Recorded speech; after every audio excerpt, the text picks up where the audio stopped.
എല്ലാവർക്കും daily news അനാലിസിലേക്ക് സ്വാഗതം. അപ്പോൾ ഈ പ്രാവശ്യത്തെ ന്യൂസിൽ നമ്മൾ നോക്കാൻ പോകുന്ന ആർട്ടിക്കിൾസ് ഇതൊക്കെയാണ്. Swiss diplomats to hold talks in India ahead of Ukraine peace conference. ഇത് നമ്മുടെ GS2 ഇൻ്റർനാഷണൽ റിലേഷൻസിൽ യുക്രൈൻ റഷ്യ റിലേഷൻഷിപ്പ് ഒക്കെ ആയിട്ട് അല്ലെങ്കിൽ ആ ഒരു ഇതിൽ പറയാൻ പറ്റുന്ന ടോപ്പിക്കാണ്. പിന്നെ Kerala sounds warning on west Nile virus, neighbouring States on guard. അപ്പോൾ ഇതെന്ന് വെച്ചാൽ നമ്മുടെ GS3 science and tech related ആയിട്ടുള്ള ഒരു ന്യൂസാണ്. ഈ വെസ്റ്റ് നൈൽ വൈറസിനെ കുറിച്ചായിരിക്കും നമ്മൾ നോക്കുന്നത്. പിന്നെ മെയിൻസ് പെർസ്പെക്റ്റീവിൽ ഇങ്ങനെയുള്ളൊരു ഇതിൽ നമുക്ക് വേണമെങ്കിൽ ഡിസാസ്റ്റർ മാനേജ്മെൻറ്റ് എന്ന നിലയിൽ ആ ടോപ്പിക്ക് റിലേറ്റഡ് ആയിട്ട് നമുക്ക് പറയാൻ പറ്റുന്നൊരു ന്യൂസാണ്. ഓക്കെ, പിന്നെ നമ്മുടെ എഡിറ്റോറിയൽ ഉണ്ടായിരുന്ന മെലിൻ മോട്ടീവ്, അതായത് നമ്മുടെ ജുഡീഷ്യൽ സിസ്റ്റമായിട്ടൊക്കെ റിലേറ്റഡ് ആയിട്ട് UAPA ആയിട്ട് റിലേറ്റഡ് ആയിട്ടുള്ള ഒരു ന്യൂസാണ്. അപ്പോൾ നമ്മൾ അതിൽ നോക്കാൻ പോകുന്ന UAPA എന്ന് പറയുന്ന ലോയെ പറ്റിയാണ് നമ്മൾ കൂടുതൽ നോക്കുന്നത്. ഓക്കെ, നെക്സ്റ്റ് എന്ന് പറയുന്നത് use of AI in drug development ആണ്. അത് GS3 science and tech related ആയിട്ടുള്ള ഒരു ന്യൂസാണ്. ഇതിൽ കുറച്ച് AI ടൂൾസ് പറയുന്നുണ്ട് ഡ്രഗ് ഡെവലപ്മെൻറ്റിനൊക്കെ ആയിട്ട് ബേസ് ചെയ്തിട്ടുള്ള. അത് നമ്മൾ പ്രിലിംസ് പെർസ്പെക്റ്റീവിൽ നമ്മൾ അറിഞ്ഞിരിക്കേണ്ട ഒരു കാര്യമാണ്. അതിൻ്റെ കൂട്ടത്തിൽ തന്നെ മെയിൻസ് പെർസ്പെക്റ്റീവിൽ ഇങ്ങനൊരു ക്വസ്റ്റ്യൻ വന്നു കഴിഞ്ഞാൽ AI ഇൻ മെഡിക്കൽ സയൻസ് അല്ലെങ്കിൽ ഡ്രഗ് ഡെവലപ്മെൻറ്റ് റിലേറ്റഡ് ആയിട്ട് വന്നു കഴിഞ്ഞാൽ എങ്ങനെ നിങ്ങൾക്കൊരു ആൻസർ സ്ട്രക്ചർ ചെയ്യണമെന്ന് നമ്മൾ നോക്കും. ഓക്കെ, നെക്സ്റ്റ് എന്ന് പറയുന്നത് ക്യാൻ പാർട്ടീസ് ബി ഡീഓർഗനൈസ്ഡ് ഓർ ഡീരജിസ്റ്റേർഡ്. ഇത് ആക്ച്വലി നമ്മുടെ ഒരു IAS ഓഫീസർ എഴുതിയൊരു ആർട്ടിക്കിളാണ്.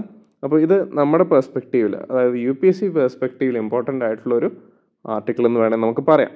ഓക്കെ, ഇത് നമ്മുടെ GS2 പൊളിറ്റി റിലേറ്റഡ് ആയിട്ട്, എസ്പെഷ്യലി പൊളിറ്റിക്കൽ പാർട്ടീസ്, ഒരു ഇലക്ഷൻ നടക്കുന്ന ടൈമാണെന്ന് നമുക്കറിയാം. അപ്പോൾ ഇലക്ഷൻ റിലേറ്റഡ് ആയിട്ട് നമുക്ക് ക്വസ്റ്റ്യൻസ് വരാനായിട്ട് ചാൻസസ് ഉണ്ട്. അങ്ങനെ ഒരു സിനാരിയോയിലാണ് നമ്മളിപ്പോൾ നിൽക്കുന്നത്. അപ്പോൾ അത് ബേസ് ചെയ്തിട്ട് നമുക്ക് വരാൻ ചാൻസസ് ഉള്ളതുകൊണ്ട് എടുത്തൊരു ന്യൂസാണ്. പിന്നെ പൊളിറ്റിക്കൽ പാർട്ടീസ്, പൊളിറ്റി റിലേറ്റഡ് ആയിട്ടുള്ള ഒരു ന്യൂസും കൂടിയാണ്.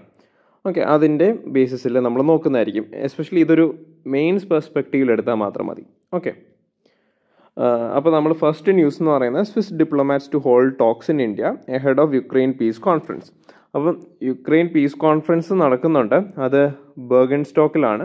അത് June 15 to 16 ആണ്. അപ്പോൾ അതിന് മുമ്പേ ഒരു സ്വിസ് ഡെലിഗേറ്റ് ഇവിടെ വന്നിട്ട് ഇന്ത്യയുടെ ഒപ്പീനിയൻസ് അല്ലെങ്കിൽ ഇന്ത്യൻ കൺസെപ്റ്റ് ഓഫ് പീസ് ഒക്കെയാണ് ഡിസ്കസ് ചെയ്യുന്നത്. അപ്പോൾ India has been invited but it is yet to decide on attendance and level of representation. Invitation was discussed during visits by Swiss and Ukrainian foreign ministers to Delhi earlier this year. ഇതാണ് അതിൻ്റെ context. അതായത് സ്വിസും യുക്രൈനും foreign ministers ഇവിടെ വന്ന് നമുക്ക് invite തരുന്നുണ്ട്. നമ്മുടെ stand വേണം. കാരണം ഗ്ലോബൽ സൗത്തിനെ റെപ്രസെൻ്റ് ചെയ്യുന്ന രീതിയിൽ നമുക്കൊരു സ്റ്റാൻഡുണ്ട്. അപ്പോൾ അതിന് വേണ്ടിയിട്ടാണ് ഇന്ത്യനെയും കൂടി ഇതിനകത്ത് ഇൻവോൾവ് ചെയ്യാനായിട്ട് അവർ നോക്കുന്നത്. ഓക്കെ, അപ്പോൾ ഇതിൻ്റെ ഒരു ഇൻട്രോ എന്ന് പറയുന്നത് ever since Russian military offensive in Ukraine, അതായത് February 2022 അത് നടന്നത്. അപ്പോൾ India has been worked in a diplomatic tightrope. അതായത് നമുക്ക് റഷ്യന് അത് നമ്മുടെ ലോങ് സ്റ്റാൻഡിങ് അലയാണ്. പക്ഷേ യുക്രൈൻ്റെ കേസിലാണെങ്കിൽ ചില കേസസിൽ നമുക്ക് കാർഗിൽ വാർ ആകട്ടെ, അതായത് അല്ലെങ്കിൽ 1965 വാർ ആകട്ടെ, അപ്പോൾ ആ വാറിലൊക്കെ നമുക്ക് എഗെയിൻസ്റ്റ് ആയിട്ടുള്ള മൂവ് ഒക്കെ യുക്രൈൻ്റെ ഭാഗത്തൊക്കെ ഉണ്ടായിരുന്നു. But we R heavily dependent on Ukraine. Sunflower oil, അതായത് എഡിബിൾ ഓയിൽസൊക്കെ അവിടെ നിന്നാണ് വരുന്നത്. അങ്ങനെയുള്ള സാഹചര്യമുണ്ട്. പക്ഷേ നമുക്ക് റഷ്യനെ പണക്കാൻ പറ്റത്തില്ല. അപ്പോൾ അങ്ങനെ ഒരു ന്യൂട്രൽ സ്റ്റാൻഡിൽ നിൽക്കേണ്ട ഒരു സാഹചര്യം, അതായത് നമുക്ക് ഡിപ്ലോമാറ്റിക് ടൈട്രോപ്പിലാണ് നമ്മൾ നിൽക്കുന്നത്. അതാണ് നമുക്ക് കൊടുക്കാൻ പറ്റുന്ന ഒരു കീവേഡ് എന്ന് പറയുന്നത്. It has sought to maintain a careful neutral stance, avoiding directly criticizing Russia while also keeping its ties with Western nations and advocating for dialogue and diplomacy as a way forward. അപ്പം ഈ ഒരു piece സമ്മിറ്റിൽ നമുക്ക് ആ ഒരു invite വന്നിട്ടുണ്ട്. അപ്പം ഇന്ത്യയുടെ presence എന്തുകൊണ്ടാണ് ഇതിനകത്ത് മാറ്റർ ചെയ്യുന്നത്? അപ്പോൾ ഈ ഒരു ന്യൂസ് നമ്മൾ ചെറുതായിട്ട് നമ്മൾ നോക്കുന്നുണ്ട്. കാരണം നമുക്കറിയാം പ്രിലിംസ് വരുന്നുണ്ട്. അപ്പോൾ പ്രിലിംസ് വരുമ്പോൾ പ്രിലിംസ് പെർസ്പെക്റ്റീവിലും കൂടി നമ്മൾ നോക്കേണ്ടതുണ്ട്. ഓക്കെ, അപ്പോൾ എന്തുകൊണ്ടാണ് ഇന്ത്യയുടെ പ്രസൻസ് ഇമ്പോർട്ടൻ്റ് ആകുന്നത്? According to diplomatic sources, India's rising global profile and non-aligned position between West and Russia makes its involvement in the summit extremely important. അപ്പോൾ ഓർഗനൈസേഴ്സിൻ്റെ ഒരു വ്യൂ പോയിന്റിൽ India is a very key player, അല്ലെങ്കിൽ influential voice ആണ് in the international arena. Significantly, summit aims to expand its impact by bringing in BRICS nation. BRICS എന്ന് പറയുന്നത് നമുക്കറിയാം വെസ്റ്റിനെ അല്ലെങ്കിൽ US dominant ആയിട്ടുള്ള വെസ്റ്റിനെ കൗണ്ടറാക്ട് ചെയ്യാൻ പറ്റുന്ന ഒരു ഓർഗനൈസേഷനായിട്ടാണ് വേൾഡ് ബ്രിക്സിനെ കാണുന്നത്. അപ്പോൾ ബ്രിക്സിനെ ബ്രിങ് ഇൻ ചെയ്യാനായിട്ട് അവർ നോക്കുന്നുണ്ട്. And countries from global south who have impacted by the conflicts economic ripples. Okay, അപ്പോൾ അതാണ് ഇന്ത്യയുടെ ഒരു ഇമ്പോർട്ടൻസ് ഈ ഒരു മീറ്റിങ്ങിൽ വരുന്നത്. അതായത് ഈ ഒരു ന്യൂസ് ആർട്ടിക്കിൾ പെർസ്പെക്റ്റീവിൽ ഞാനത് ജസ്റ്റ് ഒന്ന് പറഞ്ഞതേ ഉള്ളൂ, എന്തുകൊണ്ടാണ് ഇന്ത്യനെ അവർ വിളിക്കുന്നത്. അപ്പോൾ നമ്മൾ പ്രിലിംസ് പെർസ്പെക്റ്റീവിൽ നമ്മൾ നോക്കുമ്പോഴേക്കും നമുക്ക് പ്ലേസസ് ഇൻ ന്യൂസ് നമ്മൾ നോക്കേണ്ട ഒരു കാര്യമുണ്ട്. അപ്പോൾ യുക്രൈൻ ന്യൂസ് എന്നൊക്കെ പറയുമ്പോഴേക്കും നമുക്ക് കഴിഞ്ഞ പ്രിലിംസിലൊക്കെ ഇമ്പോർട്ടൻ്റ് ആയിട്ടുള്ളൊരു കാര്യമായിരുന്നു.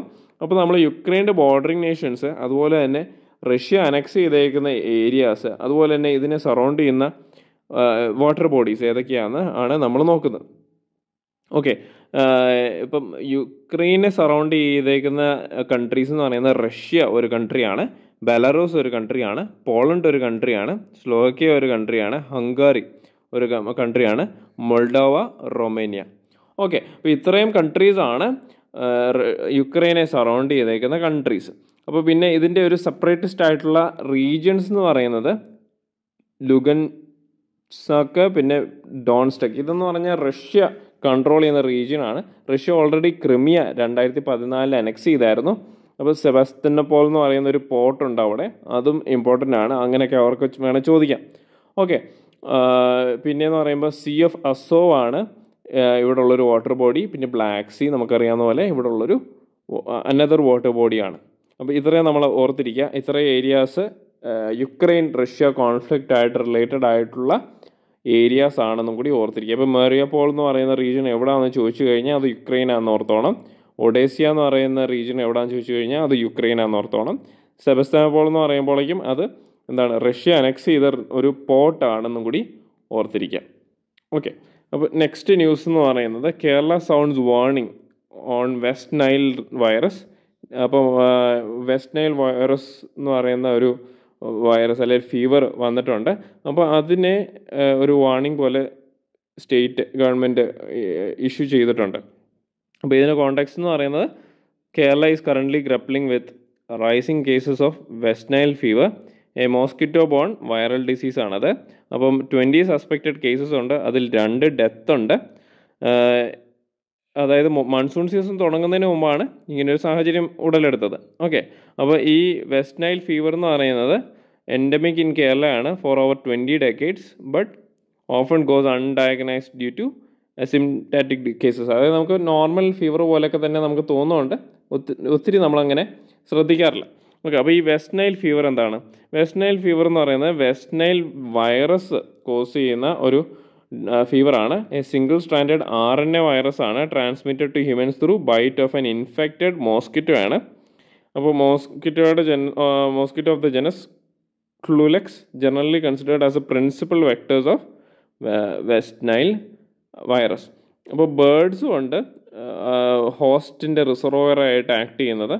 അപ്പോൾ ഈ വൈറസ് എന്ന് പറയുന്നത് ഫ്ലൂവരിഡേ ഫാമിലിയാണ്, ഫ്ലൂവേരിയസ് വൈറസ് ജീനസിൽ പെടുന്ന വൈറസ് ആണെന്നും കൂടി ഓർത്തിരിക്കാം. ഓക്കെ, ഇതിൻ്റെ ട്രാൻസ്മിഷൻ എന്ന് പറയുന്നത് mosquitoes become infected when they feed on infected birds, subsequently transmitting the virus to humans and animals through bites. Okay, ഇത് ഒരു ബേർഡ്സിനെ ബൈറ്റ് ചെയ്യുമ്പോഴേക്കും ട്രാൻസ്മിറ്റ് ചെയ്യപ്പെടുന്ന ഒരു ഇതാണ്.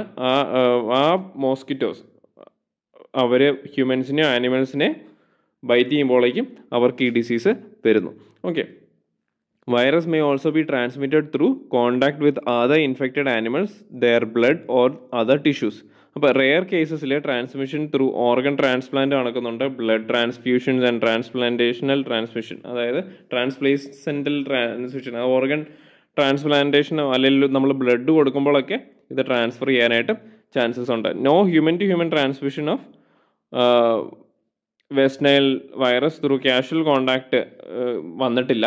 അതായത് നമ്മൾ ജസ്റ്റ് തൊടുന്ന രീതിയിലോ അങ്ങനെയൊക്കെ വരുമ്പോഴേക്കും ഒന്നും ട്രാൻസ്ഫർ ചെയ്തിട്ട് ബ്ലഡ് അല്ലെങ്കിൽ ഓർഗൻ ട്രാൻസ്ഫർ അങ്ങനെയുള്ള രീതിയിൽ, അല്ലെങ്കിൽ മോസ്കിറ്റോ ബൈറ്റ്സ് അങ്ങനെയുള്ള രീതിയിൽ ഇൻറ്റേർണൽ ആയിട്ടുള്ള ചേഞ്ചസ് വരുമ്പോഴാണ് ഇത് ട്രാൻസ്ഫർ ആയിട്ടുള്ളതെന്നാണ് പറയപ്പെടുന്നത്. ഇതിൻ്റെ സിംറ്റംസ് എന്ന് പറയുന്നത് അസിംപ്റ്റോമാറ്റിക് ആണ്. Symptoms of West Nile fever എന്ന് പറയുന്നത് ഫീവർ ആയിരിക്കും, ഹെഡ് ഏക്ക്, ടയർഡ്നെസ്, ബോഡി ഏക്ക്, നോസിയ, വോമിറ്റിംഗ്. അതായത് ഒരു ഫീവർ വരുന്നത് എങ്ങനെയാണോ അത് രീതിയിലാണ് ഇത് വരുന്നത്. സിവിയർ കോസസ് ഓഫ് എന്താണ് നെക്ക് സ്റ്റിഫ്നെസ്, കോമ വരാറുണ്ട്, ട്യൂമേഴ്സ്, മസിൽ വീക്ക്നെസ്, അതൊക്കെ ഇതിൻ്റെ ഒരു സിവിയർ ആയിട്ടുള്ള കേസസ് ആണെന്ന് കൂടി ഓർത്തിരിക്കുക. അപ്പോൾ ഇതിൻ്റെ ട്രീറ്റ്മെൻറ്റ് എന്ന് പറയുന്നത് സപ്പോർട്ടീവ് കെയർ, അതായത് ന്യൂറോ ഇൻവേസീവ് കേസസ്, അതായത് സിവിയർ കേസസിലാണെങ്കിൽ ഹോസ്പിറ്റലൈസേഷൻ വേണം, മെഡിസിൻസ് കൊടുക്കണം, റെസ്പിറേറ്ററി സപ്പോർട്ട്സ് കൊടുക്കണം, വാക്സിൻസ് അവൈലബിൾ ആയിട്ടില്ല ഹ്യൂമൻസിന്, അതും കൂടി ഓർത്തിരിക്കുക. ഓക്കെ, അപ്പോൾ നമ്മൾ ഈ ഒരു കേസ്, അതായത് ഡിസീസസിൻ്റെ കേസസിൽ ഉള്ള ന്യൂസ് ബേസ് ചെയ്തിട്ട് പ്രിലിംസിൽ നമുക്ക് പ്രീവിയസ് ഇയർ ക്വസ്റ്റ്യൻസ് ഉണ്ട്. അപ്പോൾ 2017 ചോദിച്ച ക്വസ്റ്റ്യനാണിത്. അപ്പം consider the following statements. In tropical regions Zika virus disease is transmitted by the same mosquito that transmits dengue. അതൊരു സ്റ്റേറ്റ്മെൻ്റ് ആണ്. സെക്കൻഡ് സ്റ്റേറ്റ്മെൻ്റ് എന്ന് പറയുന്നത് sexual transmission of Zika virus disease is possible. അപ്പം which of the following statements given above is or are correct. അപ്പോൾ 1 only, 2 only, both 1 and 2, neither 1 nor 2. അപ്പോൾ ഇതിൽ answer പറഞ്ഞേക്കുന്നത് 1 and 2 ആണ്. 2 കേസസിലും നടക്കും, 2 സ്റ്റേറ്റ്മെൻറ്റ്സും കറക്റ്റാണ്. ഓക്കെ, ഇപ്പം നെക്സ്റ്റ് ആർട്ടിക്കിൾ എന്ന് പറയുന്നത് നമ്മുടെ എഡിറ്റോറിയൽ ബേസ് ചെയ്തിട്ടുള്ള ഒരു ആർട്ടിക്കിളാണ്. ഇതിൻ്റെ കോണ്ടെക്സ്റ്റ് ഇതായിരുന്നു. അതായത് നമുക്കൊരു ന്യൂസ് ക്ലിക്ക് എന്ന് പറയുന്നൊരു ന്യൂസ് വെബ്സൈറ്റ് ഉണ്ടായിരുന്നു. അതിൽ ഈ പുള്ളിനെ UAPA ചുമത്തി അയാളെ അറസ്റ്റ് ചെയ്തായിരുന്നു. അയാളുടെ അറസ്റ്റ് ഇൻവാലിഡേറ്റ് ചെയ്തുകൊണ്ട് സുപ്രീം കോടതി ഓർഡർ ഇറക്കി. ഓക്കെ, അപ്പം അതിൽ ഈ നമ്മൾ ഇതിനകത്ത് നോക്കാൻ പോകുന്നത് എന്താണ്, ഈ UAPA കുറിച്ചായിരിക്കും. അപ്പോൾ ഇതിൽ എന്താണ്, ഈ ജസ്റ്റ് UAPA ചുമത്തി ഒരു ഇതില്ലാതെ പുള്ളീനെ അറസ്റ്റ് ചെയ്തതിന് സുപ്രീം കോർട്ട് പോലീസിനെ ക്രിട്ടിസൈസും ചെയ്യുന്നുണ്ട്. ഓക്കെ, അപ്പോൾ നമ്മൾ UAPA ആണ് നോക്കുന്നത്. What is unlawful activities prevention act, അല്ലെങ്കിൽ UAPA. It was first enacted in 1967 to deal with secessionist movements. അപ്പോൾ ആൻറ്റി നാഷണൽ മൂവ്മെൻറ്റ്സ് ഉണ്ടായ സമയത്ത് അതിനെ ടാക്കിൾ ചെയ്യാനായിട്ടാണ് UAPA കൊണ്ടുവന്നത്. It was amended several times, most recently in 2019. അപ്പോൾ 2019 എന്തൊക്കെ ചേഞ്ചാണ് കൊണ്ടുവന്നത്? To include provisions related to terrorist financing, cyber terrorism, individual designation and seizure of property. അപ്പം ഇതിനകത്ത് നമ്മൾ അറിഞ്ഞിരിക്കേണ്ട ഒരു കാര്യം എന്ന് പറയുമ്പോഴേക്കും നമുക്ക് അറിയാം, PFI, പോപ്പുലർ ഫ്രണ്ട് ഓഫ് ഇന്ത്യനെയൊക്കെ ബാൻ ചെയ്ത സമയത്ത് നേരത്തെ സിമി എന്ന് പറയുന്ന ഒരു ഓർഗനൈസേഷൻ ഉണ്ടായിരുന്നു. സിമിന്ന് ഇത് ചെയ്തപ്പോഴേക്കും ഇതൊരു അഡീഷണൽ പോയിന്റ് ആയിട്ട് എടുത്താൽ മതി. ഈ 2019 വന്ന ഡിഫറൻസും നേരത്തെ ഉണ്ടായിരുന്നതും തമ്മിലുള്ള വ്യത്യാസം എന്താണെന്ന് അറിഞ്ഞിരുന്നാൽ മതി. അപ്പോൾ അതിന് ഈ ഒരു ഓർഗനൈസേഷനെ പറയുന്നതേ ഉള്ളൂ. സിമി എന്ന് പറയുന്ന ഓർഗനൈസേഷനെ ഗവൺമെൻറ് ബാൻ ചെയ്ത സമയത്ത് അത് ആ ഒരു ഓർഗനൈസേഷനെയാണ് അവർ ബാൻ ചെയ്തത്. അതിനകത്ത് മെമ്പേഴ്സിനെ എഫക്റ്റ് ചെയ്തില്ല. ഓക്കെ, അപ്പം ആ മെമ്പേഴ്സിന് പിന്നീട് വേറെ ഓർഗനൈസേഷൻസ് സ്റ്റാർട്ട് ചെയ്യാനായിട്ട് പറ്റി. അപ്പോൾ PFIനെ ബാൻ ചെയ്ത സമയത്ത്, അപ്പോൾ PFIനെ ബാൻ ചെയ്തിട്ടാണ് ഇവർ ആക്ച്വലി ഈ 2019 ഈ ഒരു അമെൻമെൻറ്റ് കൊണ്ടുവരുന്നത്. അപ്പോൾ PFIനെ ബാൻ ചെയ്ത സമയത്ത് ഇൻഡിവിജ്വൽസിനെ അവർ ടാർഗറ്റ് ചെയ്തു. അതായത് ഈ ഒരു ഇൻഡിവിജ്വലിനെ പിന്നീട് ഒരു ഓർഗനൈസേഷനിൽ ഫോം ചെയ്യാൻ പറ്റില്ല, അല്ലെങ്കിൽ ഓർഗനൈസേഷന് പാർട്ടാകാൻ പറ്റില്ല. അതാണ് ഈ ഇൻഡിവിജ്വൽ ഡെസിഗ്നേഷൻ എന്ന് ഉദ്ദേശിക്കുന്നത്. അപ്പോൾ ഞാൻ ആ ഒരു ഡിഫറൻസ് പറയാൻ വേണ്ടിയിട്ട് ഒരു എക്സാമ്പിൾ എടുത്താണ് കേട്ടോ. അപ്പോൾ it empowers the National Investigation Agency to investigate and prosecute cases under UAPA across the country. It provides for the death penalty and life imprisonment as the highest punishments for terrorist act. It allows for the detention of suspects without charge or trial up to 180 days. ഇതൊരു important close ആണ്. അപ്പോൾ നമുക്ക് prelims പെർസ്പെക്റ്റീവിൽ എത്ര ദിവസത്തേക്ക് നമ്മളെ UAPA ചുമത്തി arrest ചെയ്യാം without trial, അല്ലെങ്കിൽ എന്താണ് ഒരു ഇതുമില്ലാതെ, ഒരു ചാർജ് ഇല്ലാതെ എത്ര ദിവസം നമ്മളെ ഹോൾഡ് ചെയ്യാം എന്നുള്ളത് 180 days ആണെന്നും കൂടി ഓർത്തിരിക്കാം. Okay, and for the denial of bail for the accused unless the court is satisfied with that they are not guilty. Okay, അതായത് കോർട്ടിൻ്റെ സാറ്റിസ്ഫാക്ഷൻ കിട്ടുന്നവരെ എന്താണ് ബെയിൽ ഡിനൈ ചെയ്യാനായിട്ടും ഉള്ള പ്രൊവിഷൻ ഉണ്ട്. അപ്പോൾ ഈ UAPA ചുമത്താനായിട്ടുള്ള കാരണം എന്താ, അതായത് UAPA കൊണ്ടുവരാനായിട്ടുള്ള ഒരു റാഷണൽ എന്താ? അപ്പോൾ ഇതെന്ന് പറയുന്നത് ആക്ച്വലി ഈ സെക്യൂരിറ്റി ഏജൻസീസിനെ ഈ ടെറർ റിലേറ്റഡ് ആയിട്ടുള്ള കേസസിനെ ഇൻവെസ്റ്റിഗേറ്റ് ചെയ്യാനായിട്ടുള്ള ഒരു അപ്പർ ഹാൻഡ് കൊടുക്കുന്നുണ്ട്. അപ്പം ഇതിൽ ഇൻഡിവിജ്വൽസിനെയും ഗ്രൂപ്പ്സിനെയും ടെററിസ്റ്റ് ആയിട്ടും ഡെസിഗ്നേറ്റ് ചെയ്യാനായിട്ട് ഹെൽപ്പ് ചെയ്യുന്നുണ്ട്. അപ്പോൾ ചില കേസസിൽ നമുക്കറിയാം, ഇപ്പം ഒരു സെക്യൂരിറ്റി ഏജൻസി ഒരാളെ അല്ലെങ്കിൽ ഒരു ഓർഗനൈസേഷനെ അവർ സെർച്ച് ചെയ്യുവാണ്. അപ്പം ആ സെർച്ച് ചെയ്യുമ്പോൾ അവർക്ക് പ്രോപ്പറായിട്ട് they might know that this organisation അല്ലെങ്കിൽ individual is related to terrorist activities.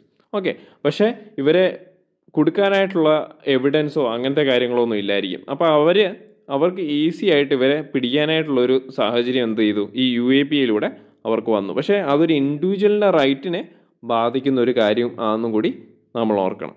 Okay, അപ്പം deterring unlawful activities, severe penalties aim to deter support to secessionism അല്ലെങ്കിൽ terrorist financing, enabling preventive detention to suspects. അതായത് എന്താ preventive detention, അതായത് ഇങ്ങനൊരു act അല്ലെങ്കിൽ ഒരു terrorist activity ഉണ്ടാകുന്നതിന് മുമ്പേ ഇവർക്കിത് പ്രിവെൻറ്റ് ചെയ്തിട്ട് അയാളെ ഡിറ്റൻഷനിലോട്ട് കൊണ്ടുവരാം. അതായത് അങ്ങനൊരു സംഭവം നടന്നിട്ടില്ല, അങ്ങനൊരു ക്രൈം നടന്നിട്ടില്ല, അതിനു മുമ്പേ ആ ക്രൈം നടക്കാതിരിക്കാനായിട്ട് അയാളെ പ്രിവെൻറ്റീവ് ഡിറ്റൻഷനിലോട്ട് കൊണ്ടുപോകുന്നു എന്നൊക്കെ രീതിയിലാണ് ഈ UAPയെ കൊണ്ടുവരാനായിട്ടുള്ളൊരു റാഷണൽ. അപ്പോൾ ഇതിൻ്റെ മിസ്യൂസ് ആണ് നമ്മൾ നോക്കാൻ പോകുന്നത്. അപ്പോൾ കൺസേൺസ് ഓവർ മിസ്യൂസ് ഒന്നെന്ന് പറയുന്നത് ഇത് ഫണ്ടമെൻ്റൽ റൈറ്റ്സ് വയലേറ്റ് ചെയ്യും. അപ്പോൾ ഞാൻ പറഞ്ഞു, ഒരാൾ ഒരു ക്രൈം ആക്ട് ചെയ്യുന്നതിന് മുമ്പേ അയാളെ പ്രിവെൻറ്റീവ് ഡിറ്റൻഷൻ എന്ന നിലയിൽ അയാളെ അറസ്റ്റ് ചെയ്യുന്നു.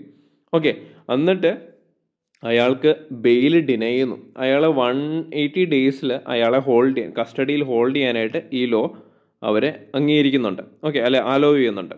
അപ്പോൾ ഇതിലെന്തൊക്കെയാണ്, ആർട്ടിക്കിൾ 21 അല്ലെങ്കിൽ 19 അങ്ങനെയുള്ള ഡിഫറെൻറ്റ് ആർട്ടിക്കിൾസ് ആണ് ഇതിനകത്ത് വയലേറ്റ് ചെയ്യുന്നത്. അതായത് ഫണ്ടമെൻ്റൽ റൈറ്റ്സ് ആണ് ബേസിക്കലി ഇതിൽ വയലേറ്റ് ചെയ്യുന്നത്. അപ്പം അക്വിസേഷൻ എന്ന് പറയുന്ന രീതിയിൽ മാത്രമാണ് ഇത് അയാളെ അറസ്റ്റ് ചെയ്യുന്നത്. അപ്പോൾ അതിൽ free speech, decent, peaceful protest.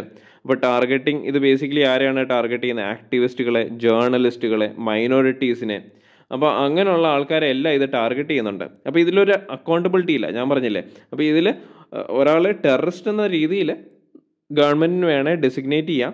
അപ്പം അതിലെന്താണ്, ഒരു പ്രൂഫോ അല്ലെങ്കിൽ ട്രയലോ അങ്ങനെയുള്ള ജുഡീഷ്യൽ ട്രയലോ അങ്ങനത്തെ കാര്യങ്ങളൊന്നും വരുന്നില്ല. ഓക്കെ, അപ്പോൾ അതിലൊരു അക്കൗണ്ടബിലിറ്റിയുടെ ലാക്കിംഗ് ഉണ്ട്. അപ്പോൾ ജുഡീഷ്യൽ ഇൻ്റർവെൻഷൻ എന്ന് പറയുന്നത് എന്താ?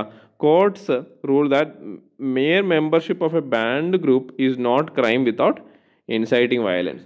അപ്പോൾ അതായത് ഇപ്പോൾ ഒരു ഓർഗനൈസേഷനിൽ നമ്മൾ മെമ്പറാണ്, അത് ടെററിസ്റ്റ് ഗ്രൂപ്പാണെന്ന് ഡെസിഗ്നേറ്റ് ചെയ്തു. ജസ്റ്റ് ആ ഒരു ഗ്രൂപ്പിൽ നമ്മൾ മെമ്പറായെന്ന് വിചാരിച്ച് നമ്മൾ ഒരിക്കലും വയലൻസ് ഉണ്ടാക്കുന്നില്ല. അപ്പോൾ അങ്ങനെ രീതിയിൽ എന്താണ് UAP ചുമത്താൻ പറ്റില്ല. അങ്ങനെയൊക്കെ കോർട്ടിന് ഇൻ്റർവെൻഷൻ വന്നിട്ടുണ്ട്. Constitutional courts can still grant bail if fundamental rights seem to be violated. Uprising against state actions are legitimate if non violent. അപ്പോൾ ഇതിൻ്റെ വേ ഫോർവേഡ് എന്താണ്? വേ ഫോർവേഡ് എന്ന് പറയുന്നത് narrow definitions of unlawful activity and terror act to be exclude peaceful dissent. അതായത് എന്താണ്, violent മെത്തേഡിലൂടെ protest ചെയ്യുന്നതിനെക്കുറിച്ച് ഇവിടെ പറയുന്നില്ല. അതായത് ഇതിന് UAP നമുക്ക് ചുമത്തുന്നതിന് പ്രശ്നമില്ല. പക്ഷേ നോൺ വയലൻ്റ് ആയിട്ടുള്ള പ്രൊട്ടസ്റ്റിൽ നടക്കുമ്പോൾ പോലും അവിടെ UAPയെ ചുമത്തപ്പെടുന്ന സാഹചര്യങ്ങളുണ്ട്. അത് നമ്മൾ അവോയ്ഡ് ചെയ്യണം. Shift the burden of proof back to persecution for a fair trial. അതായത് പ്രൂഫ് ബേസ്ഡ് ആയിട്ടുള്ള ഒരു ഫെയർ ട്രയലിനുള്ള ഒരു സാഹചര്യം ഒരുക്കണം. Establish independent review mechanism to check arbitrary designations. Use UAPയെ judiciously as a last resort, not to suppress criticism. അതായത് ഒരു ക്രിറ്റിസിസം, ഗവൺമെൻറ്റിനെതിരെയുള്ള ക്രിറ്റിസിസം ഉണ്ടാകുമ്പോൾ മാത്രം UAPയെ എടുക്കാതെ അതൊരു ലാസ്റ്റ് റിസോർട്ട്, അതായത് പ്രോപ്പർ എൻക്വയറി ഒക്കെ നടത്തിയിട്ട് ഒരാളെ അറസ്റ്റ് ചെയ്യുക, എന്നിട്ട് വേണം ഇതിനകത്തോട്ട് മൂവ് ഫോർവേഡ് ചെയ്യാനായിട്ട്. ഓക്കെ, നെക്സ്റ്റ് ന്യൂസ് എന്ന് പറയുന്നത് use of AI in drug development ആണ്. ഓക്കെ, നമ്മളിത് സയൻസ് ആൻഡ് ടെക് റിലേറ്റഡ് ആയിട്ടുള്ള ഒരു ന്യൂസാണെന്ന് പറഞ്ഞു. ഇതിൻ്റെ കോണ്ടെക്സ്റ്റ് എന്ന് പറയുന്നത് എന്താണ്? Drug development is expensive and time consuming ആയിട്ടുള്ള ഒരു കാര്യമാണ്. അതിൽ ഹൈ ചാൻസസ് ഓഫ് ഫെയിലിയർ ഉണ്ട്. പക്ഷേ ഈ AI വന്ന സമയത്ത് എന്ത് ചെയ്തു? ഈ ഡ്രഗ് ഡെവലപ്മെൻറ്റിന് ഭയങ്കരമായിട്ടുള്ളൊരു ആക്സലറേറ്റ് ചെയ്യാൻ, അതിൻ്റെ ഡെവലപ്മെൻറ്റ് ആക്സലറേറ്റ് ചെയ്യാനായിട്ടുള്ള ഒരു സാഹചര്യം വന്നു.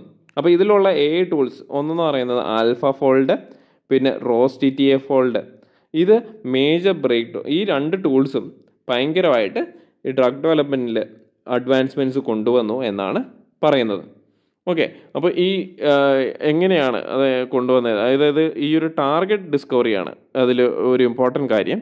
അതെന്ന് പറയുന്നത് നമ്മൾ ഉദ്ദേശിക്കുന്ന പ്രോട്ടീൻസിനെ ടാർഗറ്റ് ചെയ്യാൻ, അല്ലെങ്കിൽ ഈ ഡ്രഗ് ഏത് സ്ഥലത്താണ് എഫക്റ്റീവായിട്ട് യൂസ് ചെയ്യേണ്ടതെന്നുള്ള കാര്യങ്ങൾ ചെയ്യാനായിട്ട് AI ടൂൾസ് വഴി ഹെൽപ്പ് ചെയ്യാനായിട്ട് സാധിച്ചിട്ടുണ്ട്. ഇതിൻ്റെ ട്രഡീഷണൽ അപ്രോച്ച് എങ്ങനെയായിരുന്നു എന്ന് വെച്ചാൽ identifying target proteins and matching dum with potential drug molecules ആയിരുന്നു. കമ്പ്യൂട്ടേഷണലി ഇൻറ്റൻസീവ് പ്രോസസ്സായിരുന്നു അത്. അതിൽ എന്താണ് ഹൈ ചാൻസസ് ഓഫ് ഫെയിലിയർ ആയിരുന്നു. അപ്പോൾ വന്നപ്പോൾ എന്ത് പറ്റി? Cutting down time, increasing accuracy by predicting drug target interactions. അതായത് ഈ ഒരു ഡ്രഗ് ടാർഗറ്റിൽ വന്നു കഴിയുമ്പോഴേക്കും എന്തൊക്കെ ഇൻട്രാക്ഷൻസ് ഉണ്ടാകുമെന്ന് ടൂൾസ് ഉപയോഗിച്ച് അവർക്ക് നേരത്തെ കണ്ടുപിടിക്കും. അപ്പോൾ എന്താണ് ഈ ഫെയിലിയർ റേറ്റ് കുറയുവാണ്, ടൈമും കുറയുകയാണ്. അവോയ്ഡിങ് കോസ്റ്റ്ലി ലബോറട്ടറി എക്സ്പെരിമെൻറ്റ്സ് വിത്ത് എക്സ്പെൻസീവ് കെമിക്കൽസ്, അത് അവോയ്ഡ് ചെയ്യാനായിട്ടുള്ള ഒരു ഇത് വന്നു. അപ്പം സ്ട്രക്ചറൽ ബയോളജീനെ എംപവർ ചെയ്യുന്നുണ്ട്. കേപ്പബിലിറ്റി എന്ന് പറയുമ്പോൾ എന്താണ് 3D structures of protein interactions, പിന്നെ ന്യൂ വേർഷൻസ് പ്രെഡിക്റ്റ് ചെയ്യാൻ പറ്റും. അപ്പോൾ അതായത് DNA കോമ്പിനേഷൻസോ RNA കോമ്പിനേഷൻസോ എല്ലാം ഇവർക്ക് പ്രെഡിക്റ്റ് ചെയ്യാൻ പറ്റും. ആക്യുറസി ഇമ്പ്രൂവ് ആയിട്ടുണ്ട്. AlphaFold 3 എന്ന് പറയുന്നത് എന്താണ് ടാർഗറ്റ് ടു ഡ്രഗ് ഇൻട്രാക്ഷൻസിൻ്റെ 75% ഇവർക്ക് പ്രെഡിക്റ്റ് ചെയ്യാനായിട്ട് ഈ ടൂളിൽ പ്രെഡിക്റ്റ് ചെയ്യാനായിട്ട് പറ്റുന്നുണ്ട്. ഓക്കെ, അപ്പം ഇതിൻ്റെ ലിമിറ്റേഷൻസ് എന്ന് പറയുന്നത് ആക്യുറസി കൺസ്ട്രെയിൻസ് ആണ്. മാക്സിമം ആക്യുറസി അറൗണ്ട് എന്താണ് 80% ആണ്. അത് ലോവർ ആണ് ഈ പ്രോട്ടീൻ RNA ഇൻട്രാക്ഷൻസിൽ. പൊട്ടൻഷ്യൽ ഫോർ മോഡൽ ഹലൂസിനേഷൻസ് ഉണ്ട്. അതായത് ഈ ടൂൾസ് ചിലപ്പോൾ അവരുടെ ഒരു നീഷിൽ അവർക്ക് പറയാൻ പറ്റും, പക്ഷേ ചിലപ്പോൾ അത് ആക്യുറേറ്റ് ആകണമെന്നില്ല. പിന്നെ റെസ്ട്രിക്റ്റഡ് സ്കോപ്പാണ്. എന്താണ് ടൂൾസ് ഓൺലി ഇത് ടാർഗറ്റ് ഡിസ്കവറി ഫേസ് ആണ്. പക്ഷേ ഇതിൻ്റെ എന്താണ് ക്ലിനിക്കൽ ട്രയലും പ്രീ ക്ലിനിക്കൽ ട്രയലും ഇവർക്ക് പറയാനായിട്ട് പറ്റത്തില്ല. അപ്പോൾ ജസ്റ്റ് ടാർഗറ്റ് ഡിസ്കവറി ഫേസിൽ ഇവർക്ക് പറയാൻ പറ്റും, പക്ഷേ ഇതിൻ്റെ ലേറ്റർ ഫേസസിലുള്ള സക്സസ്സിനെ ഇവർക്ക് എടുക്കാൻ പറ്റത്തില്ല. ആക്സസിബിലിറ്റി ഇഷ്യൂസ് എന്ന് പറയുന്നത് എന്താണ്? ഈ ഇൻഡിപെൻഡൻ്റ് ആയിട്ടുള്ള ഈ റെസ്ട്രിക്റ്റഡ് ആണ് ഈ ലബോറട്ടറി യൂസസിന് എല്ലാവർക്കും ആക്സസ് ചെയ്യാനായിട്ട് പറ്റത്തില്ല. പർട്ടിക്കുലർ സ്റ്റഡീസ് ബേസ് ചെയ്ത് മാത്രമേ ഇവർക്ക് ഈ ടൂൾസ് യൂസ് ചെയ്യാനായിട്ട് പറ്റത്തുള്ളൂ. ഓക്കെ, അപ്പം ഇന്ത്യയുടെ കേസിലോട്ട് വരുമ്പോൾ എന്താണ് ഇൻഫ്രാസ്ട്രക്ചറൽ നീഡ്സ് ഉണ്ട് നമ്മുടെ കേസിൽ. അതായത് എന്താണ് ലാർജ് സ്കെയിൽ കമ്പ്യൂട്ടിംഗ് ഇൻഫ്രാസ്ട്രക്ചർ വേണം, പവർഫുൾ GPUs വേണം. അപ്പോൾ GPUവിൻ്റെ ചിപ്സ് തന്നെ എക്സ്പെൻസീവ് ആണ്. പിന്നെ സ്കിൽ ഗ്യാപ്പ് ഉണ്ട്. നമുക്ക് ഈ സയൻറ്റിസ്റ്റുകളുടെ ഒക്കെ ഉള്ള സ്കിൽ അല്ലെങ്കിൽ ആ ഒരു ടെക്നോളജി നമ്മുടെ നാട്ടിൽ കുറവാണ്. അങ്ങനെയുള്ള സ്കിൽഡ് ആയിട്ടുള്ള വർക്ക് ഫോഴ്സ് ഭയങ്കര കുറവാണ് ഈ USA ചൈനയുമായിട്ട് കമ്പയർ ചെയ്യുമ്പോഴേക്കും. Despite strengths in structural biology, India missed first mover advantage. Okay, നമുക്കറിയാം ഇപ്പോൾ ചൈനയും USA ആണ് ഇത് ചെയ്യുന്നത്, പക്ഷേ നമുക്ക് സ്ട്രക്ചറൽ ബയോളജിയും അങ്ങനെയുള്ള കാര്യങ്ങളൊക്കെ നമുക്ക് ഡെവലപ്മെൻ്റ് ഉണ്ട്, പക്ഷേ അതിൽ ഈ അഡ്വാൻസ്മെൻറ്റ് കൊണ്ടുവരാനായിട്ട് നമുക്ക് സാധിച്ചിട്ടില്ല. അപ്പോൾ ഇതിൻ്റെ ഓപ്പർച്യൂണിറ്റീസ് എന്ന് പറയുന്നത് growing pharmaceutical sector can lead to application of tools ആണ്. Potential to target discovery, identification and drug testing using നമ്മൾ ഇതിനകത്ത് ഒരു കാര്യം ഓർത്തിരിക്കേണ്ടതെന്ന് പറഞ്ഞാൽ ഫാർമസ്യൂട്ടിക്കൽ എക്സ്പോർട്ടിൽ ഇന്ത്യയാണ് ഏറ്റവും വലിയ ടോപ്പ് പ്ലെയർ. അപ്പോൾ അത്രയും വലിയ ടോപ്പ് പ്ലെയർ ആയിട്ട് പോലും നമുക്കിതിൽ അഡ്വാൻസ്മെൻറ്റ്സോ അല്ലെങ്കിൽ അതിലുള്ള R&Dയോ നമുക്ക് സാധിച്ചിട്ടില്ല. അത് നമ്മുടെ ഒരു ഡ്രോബാക്കാണ്. ഓക്കെ, അത് ഇതിനകത്ത് ആഡ് ചെയ്യണം കേട്ടോ. അപ്പോൾ ഇതിനകത്ത് നമ്മൾ ആ ഒരു പ്രിലിംസ് പെർസ്പെക്റ്റീവിൽ നമ്മൾ അറിഞ്ഞിരിക്കേണ്ട കാര്യം എന്ന് പറയുന്നത് ഈ AlphaFold എന്ന് പറയുന്നത് AlphaFoldഉം പിന്നെ ROS-TTA ഫോൾഡും ഇത് രണ്ടും ടൂൾസ് ആണ് എന്നും കൂടി ഓർത്തിരിക്കുക. ഓക്കെ, അപ്പം അത് ബേസ് ചെയ്തിട്ട് ആ ടേംസ് ബേസ് ചെയ്തിട്ട് UPSC പ്രിലിംസിൽ ക്വസ്റ്റ്യൻസ് ചോദിച്ചു കഴിഞ്ഞാൽ നമുക്ക് അത് ആൻസർ ചെയ്യാനായിട്ട് സാധിക്കും. ഇത് നമ്മുടെ ലാസ്റ്റ് ന്യൂസാണ്. ഇതൊരു പബ്ലിക് സർവൻ്റ് എഴുതിയ ഒരു ആർട്ടിക്കിളാണ്. അപ്പോൾ ഇതെന്ന് പറയുന്നത് പ്യുവർ പൊളിറ്റി റിലേറ്റഡ് ആയിട്ടുള്ളൊരു ന്യൂസാണ്. അപ്പോൾ can parties B recognised or registered? Okay, അപ്പം ഈ ന്യൂസ് ബേസ് ചെയ്തിട്ടാണ് നമ്മൾ നോക്കുന്നത്. അപ്പോൾ ഇതിൻ്റെ കോണ്ടെക്സ്റ്റ് എന്ന് പറയുന്നത് എന്താണ്? Election commission of India in its recent report on the enforcement of model code of conduct during elections has expressed concern over violations by star campaigners. നമുക്കറിയാം നമ്മുടെ പ്രൈം മിനിസ്റ്റർ പോലും റിലീജിയസ്ലി മോട്ടിവേറ്റഡ് ആയിട്ടുള്ള messages എല്ലാം പബ്ലിക്കായിട്ട് share ചെയ്യുന്നുണ്ട്. Okay, അതുപോലെ തന്നെ home minister ആണെങ്കിലും അങ്ങനെയുള്ള കാര്യങ്ങൾ പറയുന്നുണ്ട്. അപ്പോൾ ഇത് ആക്ച്വലി എന്താണ് മോഡൽ കോഡ് ഓഫ് കണ്ടക്റ്റിന് എഗെയിൻസ്റ്റ് ആയിട്ടുള്ളൊരു കാര്യമാണ്. അപ്പോൾ report highlights the need for explanatory conduct from prominent leaders and effective measures to ensure adherence to the model code of conduct. അപ്പോൾ ഈ മോഡൽ കോഡ് ഓഫ് കണ്ടക്ട് എന്താണ്? അപ്പോൾ model code of conduct is a set of guidelines issued by the Election commission of India to regulate the conduct of political parties and candidates during elections. അപ്പോൾ it aims to ensure free and fair elections by prohibiting practices such as using religious, caste sentiments to solicit, അതായത് vote വാങ്ങിക്കാൻ വേണ്ടിയിട്ട് caste സെൻറ്റിമെൻറ്റ്സിനെയോ religious സെൻറ്റിമെൻറ്റ്സിനെയോ intimidate ചെയ്യാൻ പറ്റാത്ത രീതിയിൽ കൊണ്ടുപോകണമെന്നാണ് മോഡൽ കോഡ് ഓഫ് കണ്ടക്ട് പറയുന്നത്. ബ്രൈബിങ് അല്ലെങ്കിൽ വോട്ടേഴ്സിനെ ഇൻറ്റിമിഡേറ്റ് ചെയ്യുന്നത്, ഇൻഫ്ലമേറ്ററി ആയിട്ടുള്ള സ്പീച്ചസ് കൊടുക്കുന്നത്, അതെല്ലാം നോ പറയുന്നത്, അതിനെല്ലാം നോ പറയുന്ന ഒരു ഇതാണ് സെറ്റ് ഓഫ് ഗൈഡ് ലൈൻസ് ആണ് model code of conduct. Model code of conduct comes in to force as soon as the election schedule is announced and remains in effect until the results are declared. Okay, അപ്പോൾ ഇതിൽ ഈ model code of കണ്ടക്ട്സിൻ്റെ violations ഈ ഇടയ്ക്ക് നടന്നു. അപ്പോൾ അതിൻ്റെ concerns എന്ന് പറയുന്നത്, അപ്പോൾ ഇങ്ങനെ പ്രൊവിഷൻസ് മോഡൽ കോഡ് ഓഫ് കണ്ടക്റ്റിൽ പറയുന്നുണ്ടെങ്കിലും ഇപ്പോൾ ഈ political parties and their leaders have been consistently ഇത് വയലേറ്റ് ചെയ്യുന്നുണ്ടായിരുന്നു. ഓക്കെ, ഇലക്ഷൻ കമ്മീഷൻസ് ആണെങ്കിൽ ഇതിൽ കൺസേൺ കൊടുക്കുന്നുണ്ട് സ്റ്റാർ ക്യാമ്പയിനേഴ്സിൽ who are expected to be led by examples but often engage in ഭയങ്കര ഇൻറ്റിമിഡേറ്റിംഗ് ആയിട്ടുള്ള രീതിയിൽ അവർ അവരുടെ ഒപ്പീനിയൻസ് പറയാറുണ്ട്.